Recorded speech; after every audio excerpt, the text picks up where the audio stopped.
Hello.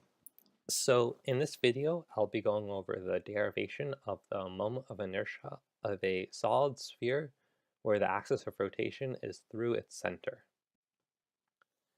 So in the top left corner, I've drawn an image of our system. So I've given the sphere a radius of capital R, and to make this derivation more concrete, I'm going to say that its axis of rotation is aligned with the z-axis. However, this axis could really be in any direction as long as it's going through the center of the sphere. So below this image, I've written out the common formulation of the moment of inertia, being the integral with respect to dm, which is our small mass term, and r squared, or rather r, is the distance that our small mass element is away from the axis of rotation.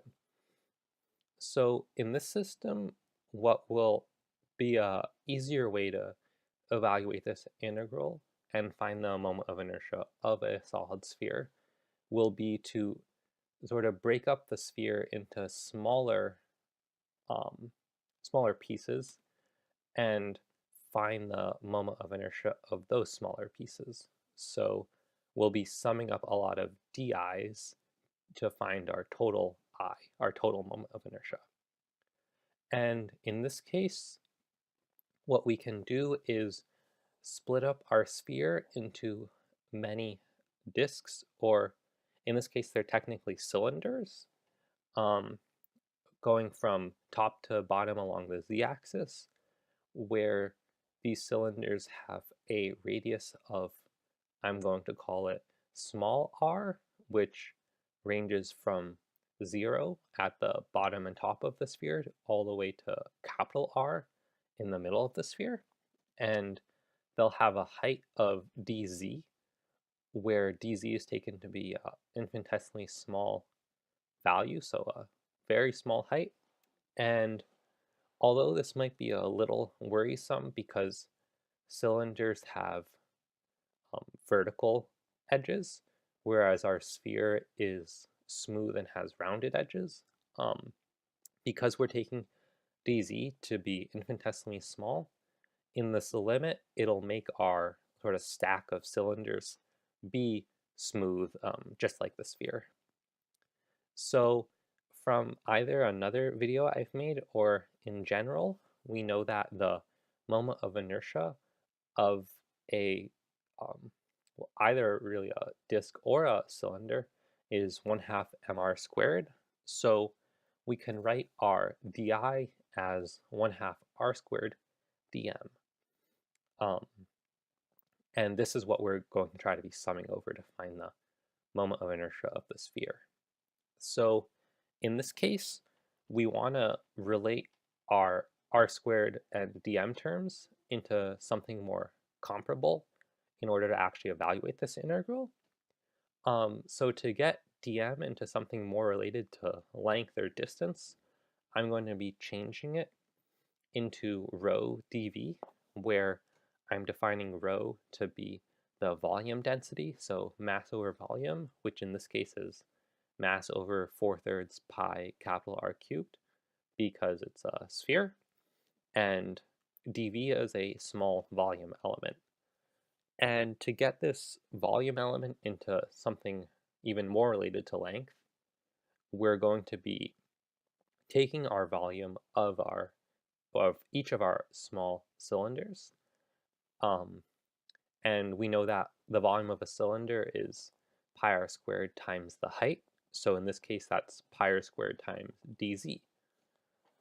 From this step, we can condense some terms together, and we have di is equal to 1/2 rho times pi r to the 4 dz. So at this point, 1/2 rho and pi are all constants, so we don't really have to worry about them too much, whereas r to the 4 and dz are still variables, and we're going to have to figure out a way to perform this integral, and we need them to relate to each other more directly. So that is the mission. And to find a relationship between r and dz, we can look up in the image that I've drawn before of the cylinder and see that there's a right triangle between the sides of small r, z, and capital R, where z is the height at which the cylinder's at, small r is its radius, and capital R is the radius of the sphere, which will be constant. So using the Pythagoras theorem, we can write z squared plus small r squared equals capital R squared, and just move the z squared to the other side. So we have small r squared equals capital R squared minus c squared. And if we want to replace r squared, or sorry, r to the 4 in our di expression with something more related to z, all we have to do is square r squared equals r squared minus c squared to get r to the 4 is equal to capital R squared minus c squared quantity squared.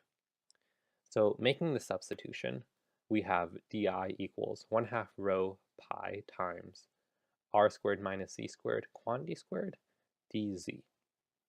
So putting this back into our expression for the moment of inertia of the sphere, we'll put the integral back in and moving the constant terms outside of the integral because they're constant, and sort of expanding out our squared term, we have I is equal to 1/2 rho pi times the integral of r to the 4 minus 2r squared z squared plus c to the 4 dz.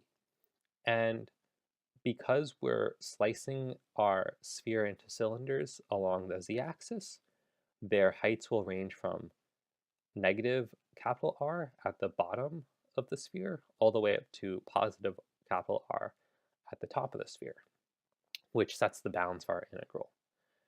So this next step that I'm going to do isn't entirely necessary, but it makes the math a little nicer, which in using the symmetry of the problem, being that the top of the sphere is the top half of the sphere is the same as the bottom half of the sphere, basically, we can change our bounds of integration to go from 0 to r and just multiply that by 2.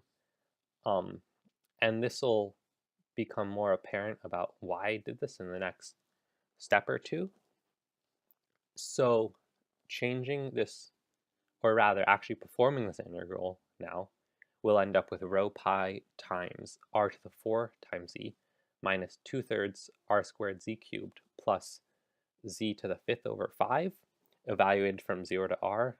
And this is where the simplification of the bounds of integration comes into play, because any of these terms evaluated at 0 is 0. So you can just plug capital R squared into this expression and be left with rho pi times r to the 5th minus 2/3 r to the 5th plus 1/5 r to the 5th. So to clear up some space and get some new space to work with, I'm going to find a common denominator between all of these r to the 5th terms, which we have in the number 15. So making a common denominator, we can take the sum or difference of these terms, and we're left with the moment of inertia being rho pi times 8/15 r to the 5th. And we still want to get back into the total mass of the sphere, sort of to make our expression for the moment of inertia of a solid sphere nicer. So using sort of a fun trick of multiplying by an interesting way of writing 1, we're going to write rho pi 8/15 r to the 5th as rho pi. I'm going to insert a 4/3 here. I'm going to split up our r to the 5th term and take an r cubed, And then we'll write 8/15 with the r squared, so we still have 5 r terms. And then because I inserted a 4/3, I'll also be multiplying this by 3/4 because 4/3 times 3/4 is 1. So that's how I've multiplied by a cool way of writing 1. We can then condense